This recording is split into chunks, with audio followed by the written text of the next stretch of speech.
কেন্দ্রে আপনার ঢুকে একজন এই ডেল্টা ফোর্স রাজধানী কারাকাসে ঢুকে একজন ক্ষমতাসীন প্রেসিডেন্টকে সস্ত্রীক আপনার তুলে নিয়ে আসার ঘটনা, এটা একটা নজিরবিহীন বলে মনে করছে বিশেষজ্ঞরা।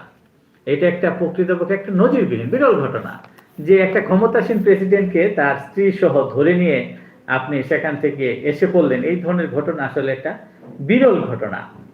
তিনি সে কাজটি করলেন তার এই ঘোষণা করে, এবং ধারণা করা হচ্ছে যে মার্কিন কোনো কারাগারে আপনার মাদুরোকে বন্দি করে রাখা হবে কিংবা মাদুরোর ঠাঁই হবে। এটা কি ভাবা যায় যে একটা ক্ষমতাসীন প্রেসিডেন্টকে একটা দেশ, একটা রাষ্ট্র তাকে ধরে নিয়ে অন্যত্র নিয়ে আসলো এবং তাদের কোনো একটা প্রদেশে কারাগারে তাকে নিক্ষেপ করা হবে বা রাখা হবে? এটা ভাবা যায় এই সভ্য দেশে? কাজেই